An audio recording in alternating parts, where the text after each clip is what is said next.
পীর জিকির করাচ্ছে, মুরিদের লুঙ্গি খুলে যাচ্ছে। পীর জিকির করাচ্ছে, একজন আরেকজনের গায়ে ঢলে পড়ছে। পীর জিকির করাচ্ছে, জিকিরের চোটে প্যান্ডেলের বাঁশ ধরে মাথায় উঠতেছে। পীর জিকির করাচ্ছে, একসঙ্গে মেয়ে মরদ একসঙ্গে পীর জিকির করতে করতে বলল, বাইরের আলো নিভাও রে, ভেতরের আলো জ্বালাও রে। কারেন্ট অফ হয়ে গেল। এও পীরের বাজার চলছে এই যুগে। এই কথা বুঝতে পারেননি ভাই? আমাদের স্টেজ গুলোতে গালি দিয়ে ফতোয়াবাজি করে, কোরআন জানে না, হাদিস জানে না, কিচ্ছু পেটে বোম মারলি বেরোবে না, শুধু গালে আর ফতোয়াবাজি আর কুচ্ছা রটনা করে পীর হচ্ছে। আর এদেশের মূর্খরা টাকা দিয়ে দিয়ে কিনে বেড়াচ্ছে। ঠিক। সুতরাং আমি দায়িত্বহীন ভাষায় বলছি, দেশে পীর কত গজিয়েছে আমার দেখার দরকার নেই। আমি অমুককে পীর হিসেবে মানি, আমার আধ্যাত্মিকতার সংশোধনী, আমার অন্তর আত্মার সাফাই আমি ওই পীরের কাছ থেকে সবক নিয়ে করব। বাকি যে যা আছে। আসসালামু আলাইকুম। কত মাওলানা নেবেন? জেরার মসজিদ গুলো জায়েজ করে দিচ্ছে, তাদের কাছে ভালো হওয়া যাবে। বউ তালাক দিচ্ছে, দিব্য 3 তালাক। হানাফি মাযহাবের ছেলে এখন দেখেছে দুটো বাচ্চা, তালাক দিল তো রাগের মাথায়, এখন ধাতস্থ হয়েছে। এখন চিন্তা করছে হানাফি মাযহাবের মুফতির ফতোয়া নিলে বউ যাবে, ছেলে বাচ্চাগুলো বেউদণ্ডী হয়ে ঘুরবে। অতএব চলো কোন মুফতির কাছে গেলে বলবে 300 তালাক এক জায়গায় দিলি 1 তালাক হবে, ওইটা নিয়ে বউটা বাঁচাবে, ছেলে বাচ্চা দুটোর বাঁচাবে। এরকম অপদার্থ কেতলা রয়েছে, তার হিসেব নেই। বিশ্বাস হয় আমার কথা? এমন আলেম আছে পরিষ্কার ফতোয়া দিচ্ছে যে ব্যাংকে সুদ খাওয়া যায়। আপনার মাথায় ঢুকে গেল, এও তো মাওলানা, এও তো মাওলানা, ও তো বলছে ব্যাংকে সুদ খাওয়া যায়। আমাদের হুজুররা বলে ব্যাংকে সুদ খাওয়া না যায়। অতএব দুনিয়ার জন্য এই হুজুর ভালো। আল্লাহ বললেন, লাউ নাশাউ লাজআলনাহু হুতামা, আমি আল্লাহ যদি চাইতাম তোর মেহনতের থুকথুকে সবুজ শ্যামলে ভরা ফসলটাকে আমি আল্লাহ সম্পূর্ণ খড়কুটো বানিয়ে দিতে পারতাম। কথা বলে পারতেন না? পারতেন না? জোরে বলে। আল্লাহ পাক ফসলগুলোকে সম্পূর্ণ খড়কুটো বানিয়ে দিতে পারতেন। দেখেন না, ধান ফলামুখে একটা ঝাপটা খায়, 1 বিঘা জমিতে 2 বস্তা ধান, বাকি সব চিটে। কে বানায়? জলকর বাবুদের প্রচুর টাকা আছে, জলকরের উপরে তাদের জীবনযাত্রা চলে। একটু আল্লাহর নিয়ামতের হক আদায় করতে হয় রে বাবা। জি, একটা ভাইরাস ঢুকিয়ে দেবে, মাথার চুল ছিটতে বাড়ি আসতে হবে। 50 লাখ ঢেলে বসে আছে, একটা ভাইরাসে শেষ। কথা বলছেন না কেন? ইটভাটার ড্যাম্পারে ইট ভরা, জি, ফায়ারিং করলেন, সব ঝামা হইলে বেরিয়ে এলো। যাও বাড়ি যাও হাত গুটিয়ে। কথা বলে।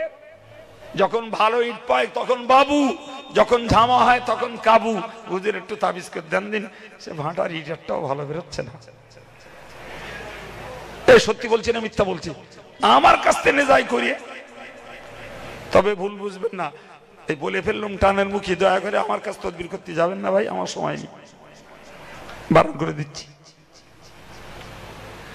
আমার বলার উদ্দেশ্য এটাই, যখন প্রোডাকশন ভালো হয় তখন বাবুগিরি হয় মালিকদের, আর যেই প্রোডাকশন নষ্ট হয়ে যায়, জি, তখন দৌড়ায় কোরআনের দ্বারে, আল্লাহর দ্বারে।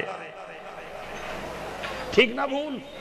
হ্যাঁ, গাছ ভরা ফল, আমফানের 1 ঝড়ে কোটি কোটি টাকা শেষ। সুতরাং স্বীকার করতে হবে যে আমাদের অর্থ সম্পদ, গাড়ি বাড়ি, জীবনযাত্রা, ঠাঁটভাট সবকিছু আল্লাহর দেওয়া নিয়ামতের উপরে চলছে। ঠিক না ভুল বাবা? একদম। এই জন্য আল্লাহ বলেছেন, মিম্মা রাযাকনাহুম ইউনফিকুন। ও আমার বান্দা বান্দি, তোমরা মনে রাখো, মুত্তাকি যদি তোমরা হতে চাও, মুত্তাকি হয়ে যদি তোমরা জান্নাত দখল করতে চাও, আমি আল্লাহ পাকের দাবি হলো, তো আমি যা দিয়েছি তা থেকেই তুমি আমার রাস্তায় দান করো। একটা ভাইটাল পয়েন্ট, যে দান করাটাও মুত্তাকি হওয়ার একটা গুণ। কটা হয়েছে বাবু? কটা হয়েছে? তিনটে। নাম্বার 1 অদৃশ্যের বিশ্বাস, নাম্বার 2 নামাজ কায়েম, নাম্বার 3 আল্লাহ প্রদত্ত অর্থ সম্পদ থেকে আল্লাহর রাহে দান। কটা হলো?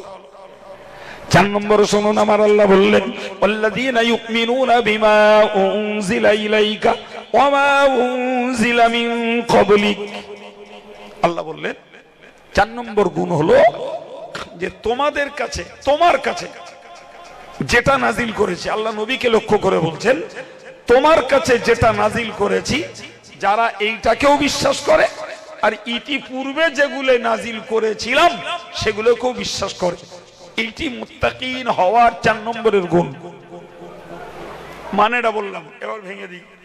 ভাই, নবীর কাছে নাজিল হয়েছে কোরআন, নবীর কাছে নাজিল হয়েছে কোরআন, আর পূর্বে নাজিল হয়েছে নবী দাউদের কাছে জবুর, নবী মুসার কাছে তাওরাত, নবী ঈসার কাছে ইনজিল। তো কোরআনের এই দুটো পর্যায়কেই বলা আছে, ওগো নবী তোমার কাছে যেটা নাজিল করেছি এটাকেও যারা বিশ্বাস করে, আর এর পূর্বে তোমার পূর্বে যা নাজিল করেছিলাম ওটাকেও যারা বিশ্বাস করে, এরাই হলো মুত্তাকি হওয়ার 4র্থ নম্বরের গুণধারী ব্যক্তি। একটু জোরে বলেন আলহামদুলিল্লাহ। আমরা কারা ওইটাও ভাবি, আমরা ভাবি কারা? একটু ভাববেন না? ভাববেন না? ভাববেন বাবা, বলেন না। আমরা তো সেই জাতি, সেই সম্প্রদায় যারা কোরআনকে বিশ্বাস করি। সুবহানাল্লাহ হবে না? তাই তো, কোরআন বিশ্বাস করেন আপনারা? ওটা জোর করে খুশির সঙ্গে বলা উচিত তো, যে আমরাই তো সেই সম্প্রদায়, মাশাআল্লাহ আমরা কোরআন বিশ্বাস করি, তাই না বাবা? আমরা কোরআন বিশ্বাস করি। ভাই এবার বলুন, তাওরাত, ইনজিল, জবুর, আসমানের এই বড় বড় কিতাবগুলি আমরা বিশ্বাস করি না করি না? আলহামদুলিল্লাহ বলেন। তাহলে আল্লাহ যে 4টি কিতাবকে বিশ্বাস করতে বললেন, আমরা 4টিকেই বিশ্বাস করি। তবে এই প্রসঙ্গে আপনাকে একটা জ্ঞানের কথা নিতে হবে বাবা, সেটা হলো, আমি খুব সংক্ষিপ্ত সময়ের মধ্যে ব্যাপারটা মাথায় দিচ্ছি। ভাই আমরা বিশ্বাস করি এই 4টি কিতাব, এছাড়াও কিছু 100 রয়েছে সহিফা, আরবিতে বলে, বাংলায় বলে পুস্তিকা, তার মানে ছোট ছোট বই। এর সংখ্যা কটা বললাম? এই জোরে বলেন, কটা বলেছি? 100। ওগুলোকেও আল্লাহ পাঠিয়েছেন নবী আদমের কাছে, নবী শীষের কাছে, নবী ইব্রাহিমের কাছে, বিভিন্ন নবীদের কাছে পাঠিয়েছেন। ওইগুলোকে বাংলায় বলে পুস্তিকা, যার আরো বাংলা মানে হলো ছোট ছোট বই, আর আরবিতে বলে সহিফা।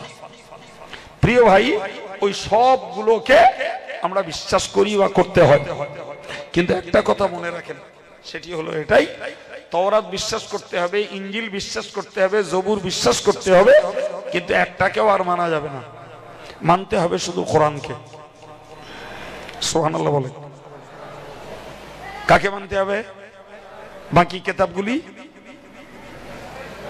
কি ওয়াজ করলুম, বাকি কিতাবগুলি বিশ্বাস করতে হবে, মানা একটাও একদম না। তাওরাতের কোনো কপি নেই, ইনজিলের কপি নেই প্রকাশ্য, জবুরের কপি নেই, কিন্তু ইনজিল নামীয় একটা বই খ্রিস্টীয় সমাজ রাস্তায় রাস্তায় ঘুরে ঘুরে বেড়ায় আর ফিরি ফিরি দেয়। আমি ইমানদার মুসলমান, বিশেষ করে শিক্ষিত যুব সমাজকে বলবো, খবরদার ওইটাকে আল্লাহর পাঠানো ইনজিল বলে বিশ্বাস করবেন না। ওটা আল্লাহর পাঠানো ইনজিল এটা নয়, এটা সম্পূর্ণ এদের রূপান্তরিত একটি ভার্সন। এর একটা কথাও বিশ্বাস করা যাবে না। কথা মনে থাকবে। মাঝে মাঝে ভালো ভালো গাড়ি নিয়ে রাস্তায় রাস্তায়, মার্কেটে মার্কেটে ওরা ফ্রি ফ্রি দেয়, খ্রিস্টীয় সমাজের প্রচার।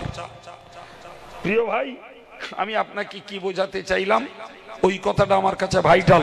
তাওরাত বিশ্বাস করি, জবুর বিশ্বাস করি, ইনজিল বিশ্বাস করি, কিন্তু একটাকেও আমলে কার্যকর করা যাবে না। আমলে কার্যকর করতে হবে, সবাই মিলে বলেন, কোরআনকে।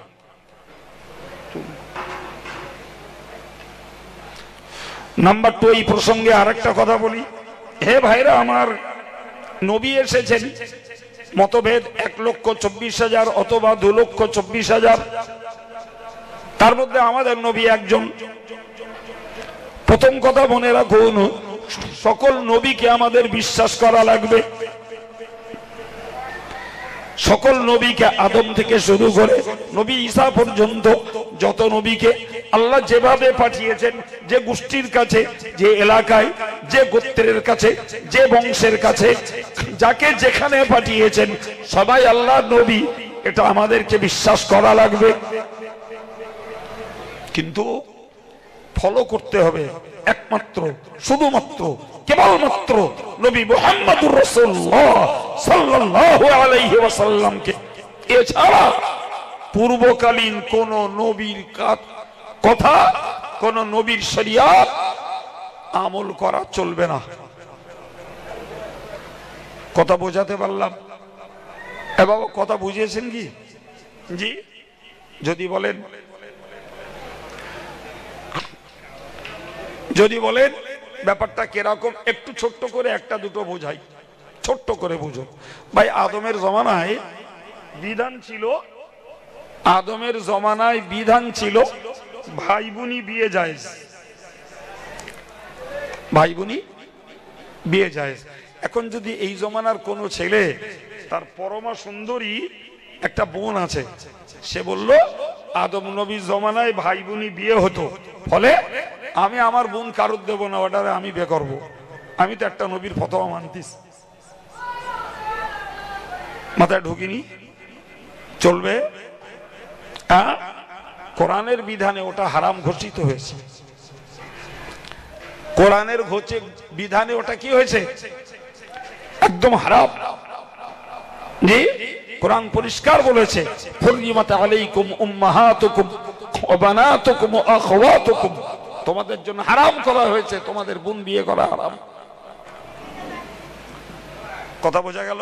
তাহলে মুহাম্মদ সাল্লাল্লাহু আলাইহি ওয়াসাল্লামের পিরিয়ডে এসে কেউ আদম নবীর জমানার ফতোয়া মানবে সুবিধার্থে আর স্বার্থে, ওটা চলবে না বাপ। এই কথা ক্লিয়ার হয়েছে? বিশ্বাস করি তিনি নবী, কিন্তু তার শরিয়ত আজকে অচল। আরে বাবা, ঈসা নবীর ফতোয়া ছিল, ঈসা নবীর যুগের ফতোয়া, কাপড়ে পেশাব লাগলে ওই অবস্থায় ইবাদত করলে করা যেত। এখন আজকের যুগে যদি কেউ মনে করেন আমার কাপড় নাপাক থাকবে, আর আমি ঈসা নবীর যুগের ফতোয়া কার্যকর করে নাপাক কাপড় পরে নামাজ পড়বো, নামাজ হবে? তাহলে ক্লিয়ার বুঝে গেলেন, সকল কিতাব বিশ্বাস করতে হবে, মানতে হবে কোরআনকে, সকল নবীকে বিশ্বাস করতে হবে, মানতে হবে কেবলমাত্র আমাদের নবী সরকার দো আলমকে। এই দুটো কথা স্পষ্ট করে বোঝালাম। আর একটা অপারেশন করব এবার। ভাই, দেশ জুড়ে পীরের ছড়াছড়ি, দেশ জুড়ে আলেমের ছড়াছড়ি আছে না নাই? এ মুসলমান, আপনার ধর্ম জীবন যদি ঠিক রাখতে হয়, তাহলে আপনাকে কে আলেম পীর নামটাই আমার কাছে দুর্বলতার জন্য যথেষ্ট। ভাই, তুমি পীর, তুমি আলেম, আমি তোমাকে সম্মান জানাই, আসসালামু আলাইকুম। কিন্তু জীবনে মানার জন্য একজন আলেমকে ঠিক করতে হবে, যে আমি জীবনে আমার ধর্ম জীবনটাকে প্রতিষ্ঠিত রাখার জন্য, ধর্ম জীবনকে সংশোধন করার জন্য, ধর্ম জীবনটাকে সুনিপুণ করার জন্য একটা আলেমের ফতোয়া নিয়ে কাজ করব, এবং আধ্যাত্মিকতার দৃষ্টিতে একজন পীরকে আমি কেবলমাত্র অনুসরণ করব। দেশ জুড়ে লক্ষ কোটি আলেম আর পীর হোক, আমার কাছে একটাও মাননীয় নয়, একটাও অনুসরণীয় নয়। জাস্ট আমি তাদের সম্মান করব, এই পর্যন্ত মানবো একজনকে। তবে আপনার ঈমান আমল ঠিক থাকবে, তা না হলে সর্বনাশ হবে। এই যুগে এমন পীরও আছে যে পীর তার ছবি দিচ্ছে ঘরের দরজায় লাগানোর জন্য, আর সকাল সন্ধ্যায় ধূপ দেওয়ার জন্য। তারও ভক্ত আছে, তারও ভক্ত আছে। এই নদীর ওপারে আছে, বসিরহাটে আছে, সেও পীর। কথা বুঝতে পারছেন না? পীর জিকির করাচ্ছে, মুরিদের লুঙ্গি খুলে যাচ্ছে। পীর জেকের করাচ্ছে, একজন আর একজনের গায়ে ঢলে পড়ছে, পীর জেকের করাচ্ছে, জেকেরের চোটে প্যান্ডেলের বাঁশ ধরে মাথায় উঠতেছে। পীর জেকের করাচ্ছে একসঙ্গে মেয়ে মরদ, একসঙ্গে পীর জেকের করতে করতে বলল, বাইরের আলো নিভাও রে, ভেতরের আলো জ্বালাও রে। কারেন্ট অফ হয়ে গেল। এও পীরের বাজার চলছে এই যুগে। এই কথা বুঝতে পারেননি ভাই? আমাদের স্টেজ গুলোতে গালি দিয়ে, ফতোয়াবাজি করে, কোরআন জানে না, হাদিস জানে না, কিচ্ছু পেটে বোম মারলি বেরোবে না, শুধু গালে আর ফতোয়াবাজি আর কুৎসা রটনা করে পীর হচ্ছে। আর এদেশের মূর্খরা টাকা দিয়ে দিয়ে কিনে বেড়াচ্ছে। ঠিক। সুতরাং আমি দায়িত্বহীন ভাষায় বলছি, দেশে পীর কত গজিয়েছে আমার দেখার দরকার নেই। আমি অমুককে পীর হিসেবে মানি, আমার আধ্যাত্মিকতার সংশোধনী, আমার অন্তর আত্মার সাফাই আমি ওই পীরের কাছ থেকে সবক নিয়ে করব। বাকি যে যা আছে, আসসালামু আলাইকুম। তবে আপনার জীবন সঠিক থাকবে। নাহলে ইউটিউবের যুগে কখন কোন ঘোলে পড়বেন, ঈমান আমলটা ধ্বংস হবে। আপনি মৌলানা দেখবেন, ভাই কত মৌলানা নেবেন, কত মৌলানা নেবেন, চেরার মসজিদ গুলো জায়েজ করে দিচ্ছে, তাদের কাছে ভালো হওয়া যাবে। বউ তালাক দিচ্ছে, দিব্য 3 তালাক, হানাফি মাযহাবের ছেলে এখন দেখেছে 2টো বাচ্চা, তালাক দিল তো রাগের মাথায়, এখন ধাতস্থ হয়েছে, এখন চিন্তা করছে হানাফি মাযহাবের মুফতির ফতোয়া নিলে বউ যাবে, ছেলে বাচ্চাগুলো বেউদণ্ডী হয়ে ঘুরবে। অতএব চলো কোন মুফতির কাছে গেলে বলবে 300 তালাক এক জায়গায় দিলি 1 তালাক হবে, ওইটা নিয়ে বউটা বাঁচাবে, ছেলে বাচ্চা দুটোর বাঁচাবে। এরকম অপদার্থ কেতনা রয়েছে, তার হিসেব নেই। বিশ্বাস হয় আমার কথা? এমন আলেম আছে পরিষ্কার ফতোয়া দিচ্ছে যে ব্যাংকে সুদ খাওয়া যায়। আপনার মাথায় ঢুকে গেল, এও তো মৌলানা, এও তো মৌলানা, ও তো বলছে ব্যাংকে সুদ খাওয়া যায়। আমাদের হুজুররা বলে ব্যাংকে সুদ খাওয়া না যায়। অতএব দুনিয়ার জন্য এই হুজুর ভালো, আমল ঠিক থাকবে। কথা বলে হ্যাঁ প্রিয় ভাইরা আমার, আমি কোরআনের জায়গায় দাঁড়িয়ে আপনাকে বাস্তবমুখী একটা ব্যাখ্যা শুনিয়েছি। এটাই মনে রাখুন, সকল নবীকে বিশ্বাস করব, মানব মুহাম্মদ সাল্লাল্লাহু আলাইহি সাল্লামকে, সকল কিতাবকে বিশ্বাস করব, মানব কেবল কোরআনকে। সকল আলেম পীর নামে বাজারজাত হয়েছে, আমি গাল দিতেও যাব না, মানতেও যাব না। মানব একজন আলেমকে, মানব একজন পীরকে। কথা মাথায় ঢুকছে কিছু? জি, এটাই হবে মুত্তাকি হওয়ার 4র্থ নম্বরের গুণ। 5ম নম্বরে আল্লাহ বলেছেন ওয়াবিল আখিরাতি হুম ইউকিনুন। মুত্তাকি হলো তারাই যারা আখিরাতকে দৃঢ়তার সঙ্গে বিশ্বাস করে। সুবহানাল্লাহ বলে। আমরা করি, আমরা বিশ্বাস করি হাসর, আমরা বিশ্বাস করি মিজান, আমরা বিশ্বাস করি ফুলসিরাত, আমরা বিশ্বাস করি আমলনামা বাম হাতে ডান হাতে যে কোন হাতে চলে আসবে, আমরা বিশ্বাস করি পরকালের সম্পদ আল্লাহর জান্নাত। সুবহানাল্লাহ। সব পরকালের সঙ্গে বিজড়িত। সুতরাং আমরা আখিরাতকে বিশ্বাস করি। এ করেন না বাবা? এই আখিরাতকে বিশ্বাস করি বলেই আমরা 5ম নম্বরের গুণের অধিকারী। কটা গুণ হয়েছে বাবু? 5টা। মুত্তাকি হওয়ার 5টা গুণ। নাম্বার 1 মুখস্থ করুন, অদৃশ্যের বিশ্বাস। নাম্বার 2 নামাজ কায়েম। নাম্বার 3 আল্লাহ দিয়ে তো অর্থ থেকে আল্লাহ রাস্তায় দান করা। নাম্বার 4 আল্লাহ পাক কিতাব পাঠিয়েছেন, কিতাবকে বিশ্বাস করা। নাম্বার 5 আখিরাতকে বিশ্বাস করা। এই 5টা কথা আল্লাহ বললেন উলাইকা আলা হুদাম মির রাব্বিহিম।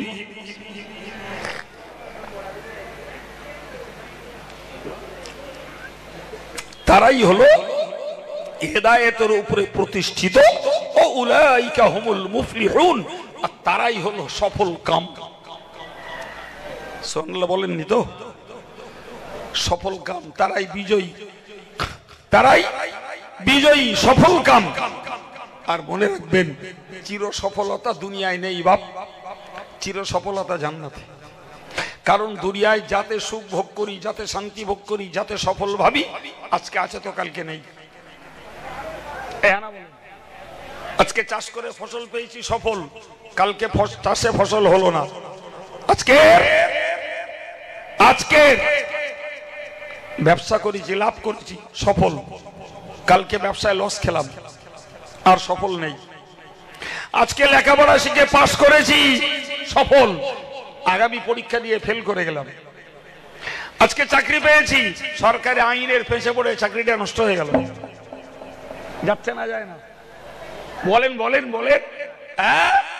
তাহলে পৃথিবীতে যে সমস্ত বিষয়ের ক্ষেত্রে আমরা নিজেকে সফল ভাবি, এগুলির একটিও স্থায়ী সফলতা নয়। স্থায়ী সফলতা হলো জান্নাতে। সুতরাং মুত্তাকিনদের যে গুণগুলোর মধ্যে রয়েছে পাঁচটা বিষয়, আল্লাহ শুকরিয়া আদায় করে বলছি, আমরা এর পাঁচটার একটাও ত্যাগ করতে পারবো না। পাঁচটা বিশ্বাস নিয়ে মরণ দুয়ারে যাব, মরবো, ইনশাআল্লাহ ফেরেশতারা ওয়েলকাম জানিয়ে জান্নাতে নেবেন। সুবহানাল্লাহ। সম্মানিত ভাইরা আমার, আমি আপনাদেরকে বুঝিয়েছি যে অদৃশ্যের বিশ্বাস আমরা করি, আমরা নামাজ কায়েম করি, আমরা মাগরিব পড়েছি, এসাও পড়ে নিয়েছি, ফজরও ইনশাআল্লাহ পড়বো। আমরা প্রত্যেকেই কিতাব বিশ্বাস করি, আখিরাত বিশ্বাস করি। জি, আমি এই মুহূর্তে আপনাদের কাছে মুত্তাকি হওয়ার 3 নম্বরের গুণটা জীবনে বহুতবার আমল করেছেন, সেটা হলো আল্লাহ প্রদত্ত অর্থ থেকে দান করা। আমরা দান করেছি, মসজিদ চলছে সরকারি সাহায্য ছাড়া। আমরা দান করেছি, মাদ্রাসা চলছে সরকারি সাহায্য ছাড়া। একটু বলা যাবে না আলহামদুলিল্লাহ? জি, এটাই তো মুত্তাকিনরা, তাদের গুণটাকে তারা বাস্তবে রূপায়ণ করেছে। আল্লাহ শুকরিয়া, আল্লাহ কবুল করুন। ভাই, এটা একটি বেসরকারি প্রতিষ্ঠান যা আমাদের দানেই চলে। আর এতক্ষণ ধরে আমার আলোচনার ভিতর দিয়ে এটা ভাইটাল ভাবে বুঝে নিয়েছি যে দান করাটা অবশ্যই মুত্তাকি হওয়ার একটি গুণ। তো আমি খোলা ময়দানে দাবি রাখছি বাবু, 10,000, 5,000, 2,000, 1,000 যিনি যেমনটি করে পাবেন পারেন। আল্লাহ যাকে যেমন দিয়েছেন তিনি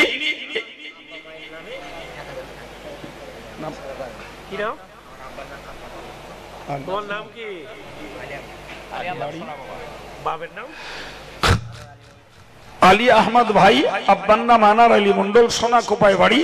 তিনি 1,000 টাকা দেবেন। জোরে বলুন মারহাবা। আর একটু জোরে বলেন আল্লাহুম্মা আমিন।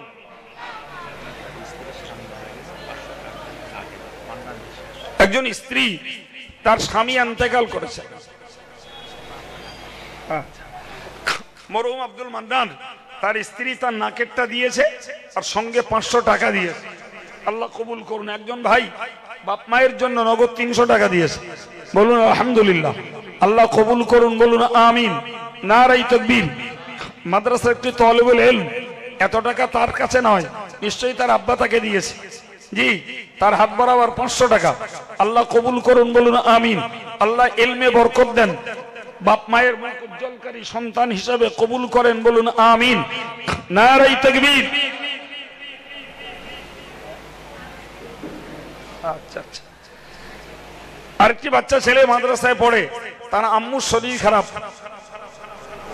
নাম বলুন। বাড়ি নাটোয়ারাটি বাড়ি। কি লিখছে? নাটোয়ারাটি বাড়ি আব্দুল আলী, 2,000 টাকা। একটি বাচ্চা ছেলে, তার মায়ের শরীর খারাপ, তার জন্য 500 টাকা দিয়েছে মায়ের সুস্থতা কামনা করে। আল্লাহ কবুল করুন, বলুন আমিন। মাদ্রাসার ছেলেরা 100-200 করে টাকা দিচ্ছে। আল্লাহ সকলের হায়াত কিসমতে বরকত দেন। জোরে বলুন আল্লাহুম্মা আমিন। জালালউদ্দিন মন্ডল বিগত 2 বছর ধরে মাদ্রাসা সারা বছর যা লবণ লাগে দেয়, এবারও দেবে। আল্লাহ কবুল করুন, বলুন আমিন। আমার এই মুরব্বী, তার ছেলে ইন্তেকাল করেছেন, তার কবরের মাগফিরাতের জন্য তিনি 200 টাকা দিয়েছেন, আর একজন 100 টাকা। আল্লাহ মঞ্জুর করুন, বলুন আমিন। বাবু, একটু এক ঝলক উঠে আসুন, এক ঝলক একটু উঠুন। কোরআনের মহাব্বতে, দ্বীনের মহাব্বতে একটু উঠুন। আচ্ছা জি। আর কাদের কাছে নেই বাবা, একটু আদা রাখুন। জি, একজন মহিলা স্বামী ইন্তেকাল করেছেন, তিনি নাকের দিয়েছেন 2টো। আল্লাহ কবুল করুন, বলুন আমিন। নারায়ে তাকবীর। একটা বাচ্চা ছেলে মাদ্রাসায় পড়ে, তার এলমের দোয়ার জন্য দোয়া চেয়ে 100 টাকা দিয়েছে। আরেকটা বাচ্চা ছেলে, সে 50 টাকা দিয়েছে। মাদ্রাসায় পড়ে আরেকটা ছেলে 500 টাকা।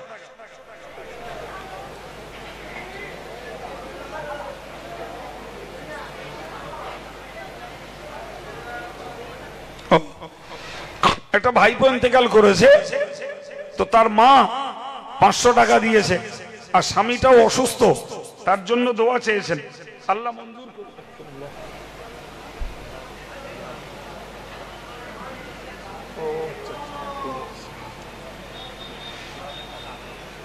কি নাম বলো?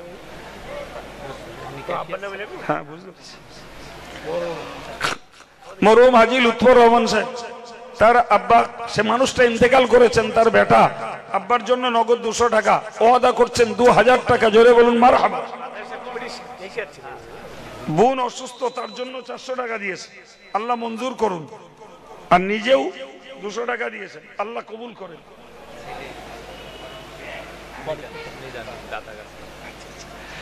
মাশাআল্লাহ, আমার এই ভাইয়ের ছেলে এই মাদ্রাসায় পড়ে, তার জন্য দোয়া চেয়ে তিনি 4000 টাকা নগদ দিয়েছেন, আল্লাহ কবুল করুন, বলুন আমিন। নারায়ে তাকবীর। আব্বার শরীর খারাপ, তাই বেটা দোয়া চাইছে সুস্থতার জন্য, 200 টাকা দিয়েছে, আল্লাহ কবুল করুন। মাদ্রাসার ছেলে 50 টাকা, আর একজন ছেলে 300 টাকা। আল্লাহ এদের ইলমে বরকত দেন, আদাতে আখলাকে আল্লাহ বরকত দেন, বাপ মায়ের মুখ উজ্জ্বলকারী সন্তান হিসেবে কবুল করেন, দ্বীনের হাদি, দ্বীনের দাঈ বানিয়ে দেন, বলুন আমিন।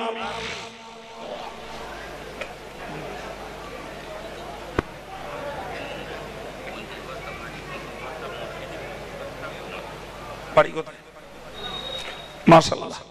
কুতুবউদ্দিন মন্ডল একজন ভাই, তিনি 50 বস্তা সিমেন্ট দেবেন, 25 বস্তা মাদ্রাসায়, 25 বস্তা মসজিদে। তার এই মহৎ দানকে আল্লাহ কবুল করেন, বলুন আমিন। আল্লাহ এর জাযায়ে খায়র সাদকা জারিয়া হিসেবে মঞ্জুর করে নেন, আমিন।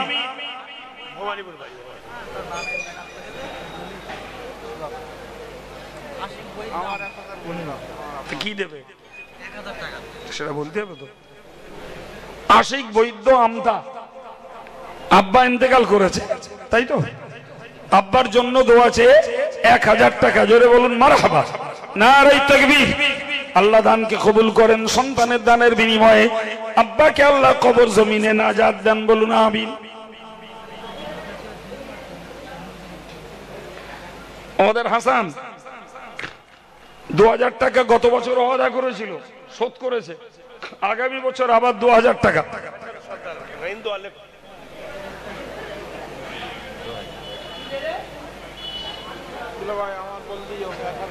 আমাদের সাদিক, আমাদের হিতাকাঙ্ক্ষী মাদ্রাসার কর্মী সাদিক, মায়ের জন্য দোয়া চেয়ে 5000 টাকা, জোরে বলুন মারহাবা। আর একটু জোরে বলেন আল্লাহুম্মা আমিন। নারায়ে তাকবীর। আল্লাহ পাক দ্বীনের পথে আমৃত্যু কায়েম রাখেন, বলুন আমিন। সিদ্দিক গাজী 1 বস্তা আলু, জোরে বলেন মারহাবা। আর একটু জোরে বলেন আল্লাহুম্মা আমিন। সিরাজুল মুন্সি 1000 টাকা, জোরে বলুন মারহাবা।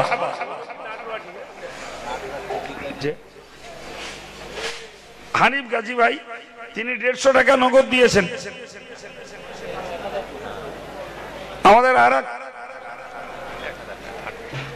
আমাদের আরেক কর্মী ভাই, তিনি 100 টাকা। হাসান সরদার খাঁটরা 1000 টাকা, জোরে বলেন মারহাবা। নারায়ে তাকবীর। আমার আরেকজন ভাই 100 টাকা। একটু বলেন বাবা জি, যা উঠে এসে নগদ দিয়েছেন, তো আমরা যা শ্রোতা আছি, আমার যেটা মনে হয়েছে শ্রোতা অনুপাতে 4 ভাগের 1 ভাগ মানুষ আমরা পয়সা নগদ দিলাম, এখনো 3 ভাগ বাকি। আল্লাহ কার কি তৌফিক দিয়েছেন জানি না বাবা, একটু বলেন।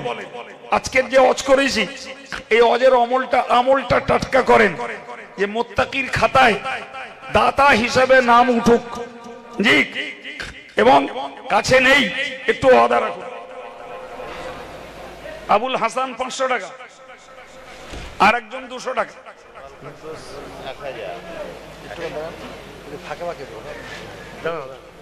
হুজুর ফাঁকে ফাঁকে বলুন। ফাঁকে ফাঁকে এটা পরে কি নাম আছে? লেখা আছে, লেখা আছে। আবিদ আলী গাজী আবেদ আলী গাজী নাটোয়ারাটি 2000 টাকার ওয়াদা ছিল, সেইটা শোধ করেছে। এইটা লিখো আবার, এই যে কথা খেতে কি যায় বলো, লেখো। খাতায় কথা থেকে যায়। আমার এই মুরব্বী সেই গাছায় বাড়ি প্রসন্ন কাটি, তিনি এখানে আত্মীয়র বাড়ি এসছেন, তিনিও কিছু পয়সা দিলেন। ঠিক আছে। শামসুল মুন্সি, আপনার নাম ইয়াসিন মুন্সি, নাটোয়ারাটি, 2000 টাকা। জোরে বলুন মারহাবা, নারাই তাকবীর, নারাই তাকবীর। জি, মরহুম হামিদ মোল্লা একটা ফোন নম্বর দিয়ে দিয়েছে, পুকুরিয়ায় বাড়ি, 1000 টাকা।